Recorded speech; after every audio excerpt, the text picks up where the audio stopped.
Myself and David both have a business in Tadcaster, so the group was established around 6 years ago, and that is due to basically us both having a business in Tadcaster, and we had recurring surface water issue, flooding.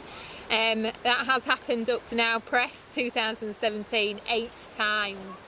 So we've had one river flood, and then the rest 7 have been surface water flooding in Tadcaster. So that is the main reason, if I'm honest, how the flood group started first establishing, and then it's just developed and developed from there.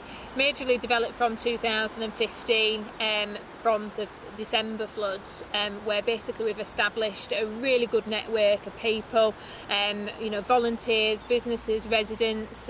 We have a group basically of people that we can text and alert if there's warnings, or just keep them informed on our progress with the agencies.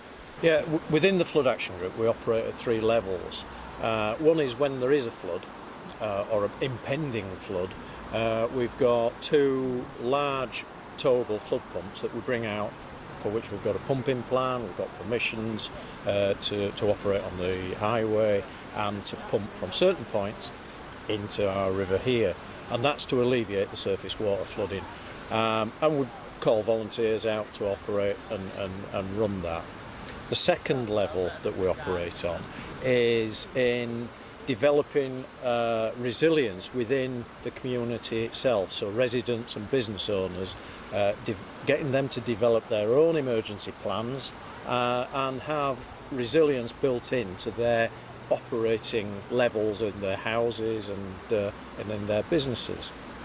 And then the third level is the one that takes up probably most of our energy and time, is dealing with the agencies. So we deal with Yorkshire Water, the Environment Agency and North Yorkshire County Council, and trying to get to a level where we're working on prevention.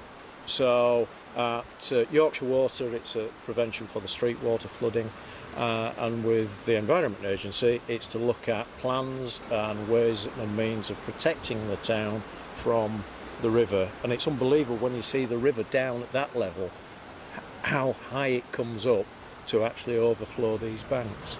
It's extremely low. There's such on Boxing Day, where we're back on Bridge Street in main centre of town itself. We were chest deep in water in our businesses, mine and David's. And so it's frightening to think how that can affect and destroy so many businesses and residents' lives. And the flood group has got a fantastic following, and we've got a lot of support from from the agencies, from the businesses and the residents. But we are looking at, as David said, that final number 3 there is actually trying to come up with some long-term prevention for the Tadcaster, and it is really important that we do try and come up with that.